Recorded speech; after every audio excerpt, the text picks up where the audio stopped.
Let's talk about the serial killer in New England. Beneath the ruin beneath your feet, beneath the threshold where the stone gives way to salt and memory, you've all been there, every last one of you. Walking, running, smiling, posing. There's a reason your shoes felt heavier. Let the ground keep its peace, it says nothing but holds everything.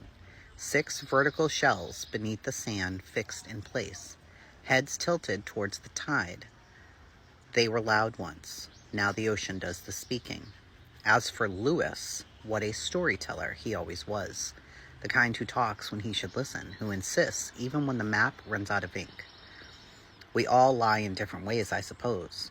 Some of us are just better at making it useful.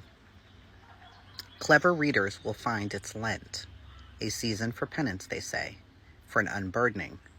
I find it's a fine time to bury things, ashes to ashes after all. You give up what weighs you down, and I give back what no one will look for. Knowing the name doesn't help, but it does amuse me. Such a fitting name. A boy pulled in every direction but the right one, lost in the wash. They all look in rivers when they should be digging in the sand. People visit every day. They take pictures of the broken walls, the blank windows, and the empty horizon. They call it haunted, then they laugh and shake it off. Some claim they feel like they're watched. They're right, but for the wrong reasons. Over time, even bones become local folklore. A few inches deeper, and there'd be myths. A few inches shallower, and someone might have noticed. But the depth is perfect. The silence is perfect. The ignorance is perfect. I'm not the villain here. I'm the reminder. The one who takes note when everyone else forgets. There's nothing hidden here. Just things no one wants to see. That's the real trick. Bury nothing and no one digs. No monument, no plaque, just posture. The bodies are vertical for a reason. If you stood in the right spot and stared long enough, you'd feel it. The pull, the stillness, the truth. Tell yourself it's just the wind. Let's get this part out of the way. I'm dying. Not tomorrow, maybe not this week, but soon. It's not a guess, it's a certainty. The doctors told me, and for once, I believe them. And no, I'm not here for forgiveness. This isn't a confession, it's a record. There are 6 of them. Young men gone, buried the way I wanted. Vertical, aligned, facing the ocean. Not thrown away, not hidden. Placed, chosen. Most of you have already walked over them. That's not a metaphor. You literally have. Families, teenagers with cameras, people walking their dogs. Some of you even said you felt strange standing there, like the air was heavy or the ground didn't feel right. You were correct, but you didn't stay long enough to understand why. You think you know this place. You don't. You see a ruin, a beach, a crumbling wall, and a view of the water.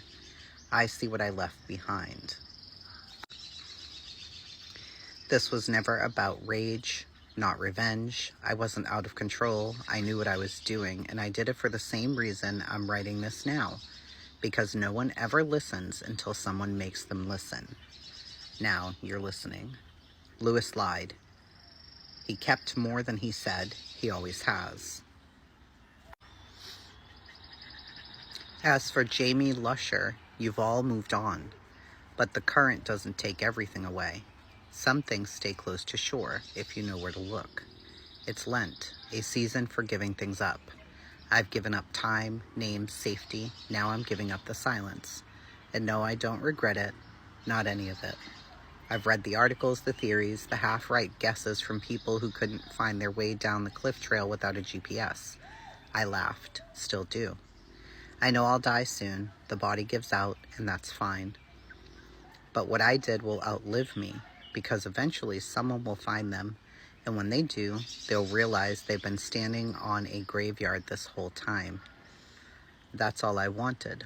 Friend of the foundations.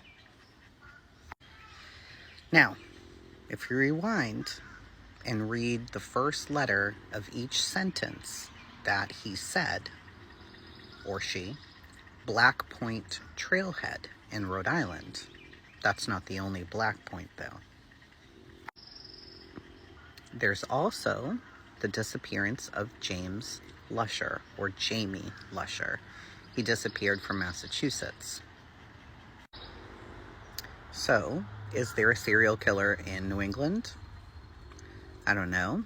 The group owner of this, they can see you when you're an anonymous member, but apparently this person is using a fake profile. Either way, it's been reported to the police, allegedly. But this isn't the first time people have thought that there was a serial killer in New England. If you go back to Boston's Vanishing Men, the men who just fall in the water, and people say, oh no, it was a suicide, or they were drunk, so they just fell into the water. I did a series on that, and I even went down to the areas where these people allegedly just fell in the water. And it's not so easy to just fall in the Charles River. But I'm going to do a much longer video on YouTube about this, because I think that what happens is people start saying, you know, a serial killer always has an MO, and they, you know, if they kill brown-haired women, they always kill brown-haired women, and that's the way that things are. That's completely untrue. There are so many serial killers who change their MO consistently. Israel Keys being probably the most prolific one. But have you guys heard about the serial killer? Are you in New England? What do you think of this? Are you in the group or on the Reddits? Let me know in the comments.